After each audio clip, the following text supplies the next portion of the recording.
Baik, kembali lagi di Jendela masih bersama Dr. Nur dan juga Dr. Ali dari Rumah Sakit Muhammad Husin Palembang. Baik, kita kembali lagi dok ya ke pertanyaan. Ini ada sedikit yang saya mau tanyakan juga ini dok.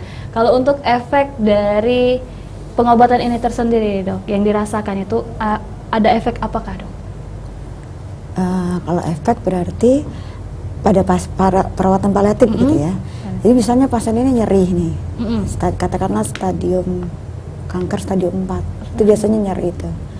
Jadi nyeri, kemudian kita lihat ya, ini nyerinya kan kita ada kriterianya tuh, ada PAS ya, nyerinya stadium apa gitu, atau PAS 1, 2, 3 nyeri ringan, sedang atau berat.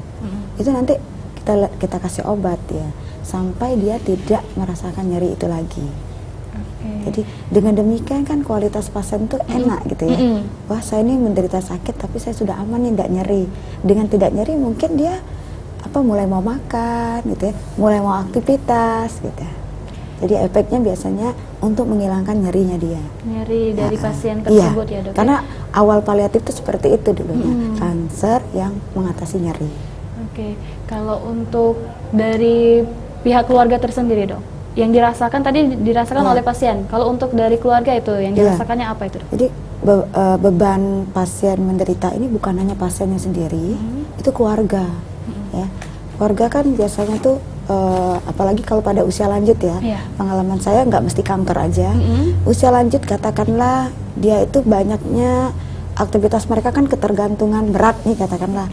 Jadi kadang-kadang dia butuh satu caregiver, jadi pengasuh yang memang mengasuh dia dari bangun tidur sampai dia tidur malam gitu ya. Jadi bahkan kalau sudah di Jakarta itu mereka sudah dibagi 2 shift, pagi sampai sore, kemudian sore sampai malam. Nah, jadi beban itu mungkin dirasakan oleh caregiver dan pasien gitu ya. Misalnya tadi katakanlah nyeri. Kalau pasien itu sendiri nyerinya sudah enak, mungkin yang pengasuh pasien itu atau keluarga itu kan merasa nyaman juga.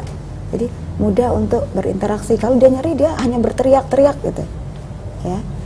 Dia berteriak, kemudian panik nih. Keluarganya mulai panik nih. Masa apa gitu ya. Jadi kalau kita kasih obat, kita menghilangkan nyerinya dia, keluarganya pun merasa nyaman. Gitu. Jadi kembali lagi ke pasiennya dok ya. Kalau pasien nyaman, keluarga pun ikut nyaman. Jadi kalau pasiennya memberontak juga, keluarganya ikut panik juga dok ya. Biasanya begitu. Oke, Dokter Ali, untuk pasien yang ada di Palembang tersendiri ini dok, sudah berapa banyak atau mungkin berapa persen ini dok yang mengikuti perawatan paliatif di Rumah Sakit Muhammad Husin dok? Kalau kita ngomongin angka, saya sendiri pernah mendata, itu sekitar 30-40% itu kriteria penyakit dalam itu pasien itu paliatif. Dan semakin lama nih semakin banyak yang dikonsultasikan kami. Jadi sekitar 30-40%. Kita mempunyai kriteria, jadi kita di rumah sakit itu sebelum dikonsul ke kita itu sebaiknya juga ada screeningnya. Nah, jadi banyak yang di penyakit dasarnya yang saya sebutkan tadi. Kemudian bagaimana performance-nya, karnopskinya, kemudian bagaimana spiritualnya, kemudian kira-kira disembuhkan apa tidak, bagaimana spiritualnya, itu ada angka-angkanya.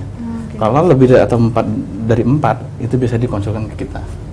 Nah, pendekatan pada pasien paliatif adalah sebenarnya total suffering, dalam arti istilahnya penderitaan total. Jadi total pain, nyeri total. Jadi memandang pasien paliatif adalah seluruh. Tadi secara kulturalnya seperti apa, sosialnya seperti apa, kemudian psikisnya seperti apa lagi, apalagi dengan fisiknya. Nah, dengan pendekatan itu, insya Allah kita lebih mudah untuk menghadapi. Jadi ada orang tuh nyeri, jelas nyeri kanker ya, tapi itu akan lebih nyeri kalau misalnya secara ekonomi dia nggak bisa beli obat.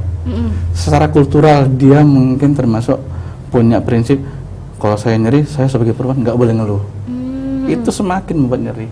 Nah, pendekatan kita dari tim paliatif inilah yang seperti itu. Jadi memandang itu treat the patient, not treat the disease. Jadi kita treatment ini manusia yang ada jiwanya, ada fisiknya. Nah, dengan pendekatan itu, nah kita harapkan tujuannya apa? Misalnya, memang pencarian instif, ya husnul khotimah.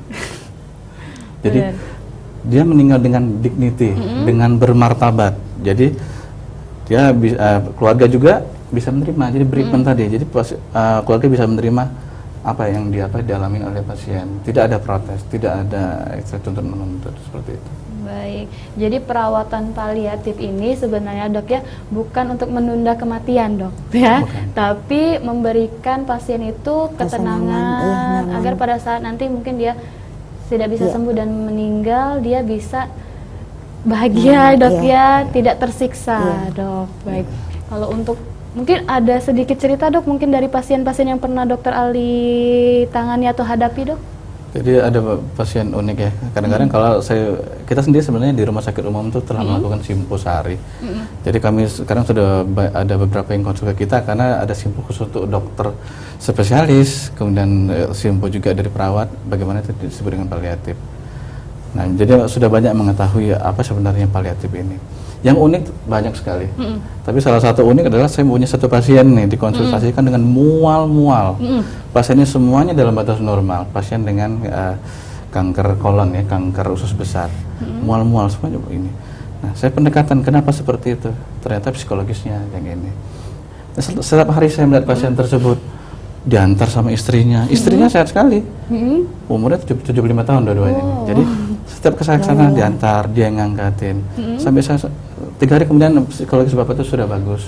Saya bilangin, bapak harus seperti ini, keikhlasan yang penting. Istrinya sampai nyeletuk gini, iya dok, ini kayaknya bapak nggak ikut saya. Memang kenapa? Saya sakit kanker juga loh dok. Lah, akhirnya saya pikir, wah yang sebelah sini ternyata kanker juga. Ibu sakit apa? Kanker payudara dok. Terus udah metastasis dok ke paru. Itu beda yang berkualitas tadi. Ibu ini tidak merasakan seperti stadium 4. Sedangkan suaminya sendiri dengan psikologis yang turun sekali akan merasakan lebih tinggi. Padahal semuanya normal. Jadi maksud saya itu seperti yang sering dikatakan orang, berdamai hidup dengan kanker. Itu tujuan kualitas hidup yang akan dicapai oleh tim paliatif pada pasien-pasien kami. Mungkin itu ya. Baik. Untuk pesan-pesan ini dok, dan baik dari dokter Nur atau dokter Ali, pesan-pesan untuk pasien-pasien yang mungkin yang ingin melakukan perawatan paliatif dok, bisa dok? Oke. Jadi kalau pasien geriatri ini sebenarnya memang kata dokter Ali tadi memang pasien usia lanjut ini unik gitu ya. Terus setiap individu itu beda. Jadi usia artinya individu satu kita gunakan pendekatan lain dengan individu yang berikutnya juga lain gitu ya. Kita lebih bersifat multidisiplin, secara interdisiplin apa benar masalah yang dihadapi pasien gini. Jadi sebenarnya penyakit pada usia lanjut ini memang paling sering tadi sudah saya katakan bahwa kanker, penyakit degeneratif kronik, kemudian penyakit autoimun. Pencegahannya mungkin dari usia muda, jadi mungkin seusia 30-40 gitu ya. Boleh perlu dari 20-30 itu dari segi lingkungan dijaga, kemudian gizi, kemudian pola hidup sehat, itu gaya hidup ya. Ya misalnya katakanlah tahu nih rokok menyebabkan kanker paru. Nah, kenapa dari awal gitu ya? Jadi dari usia muda itu sudah dihindari rokok sehingga nanti penyakit ini sebenarnya dapat dicegah. Memang untuk terjadi penyakit kanker ini kan multifaktorial nih. Tapi faktor resikonya tadi udah rokok. Berarti kita harus hindar nih rokok gitu ya. Memang ada lagi yang menentukan lagi genetik. Ya.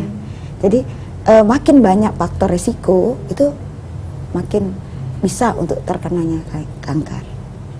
Baik, terima kasih untuk Dokter Nur dan juga Dokter Ali dari Rumah Sakit Muhammad Husin Palembang yang sudah memberikan pengetahuannya juga seputar kesehatan dok ya. Dan baik, untuk pemirsa Jendela di Rumah, jika sudah ada tanda atau gejala yang berbeda di tubuh kita, langsung saja periksakan ke dokter, jangan menjadi dokter sendiri. Dan untuk pemirsa Jendela di Rumah, tidak terasa sudah 1 jam kami menemani Anda. Kami akan kembali lagi minggu depan, apalagi yang akan kita bahas. Saksikan terus Jendela di minggu depan, hanya di Sriwijaya TV. Saya Destina Rizky pamit. Wassalamualaikum warahmatullahi wabarakatuh.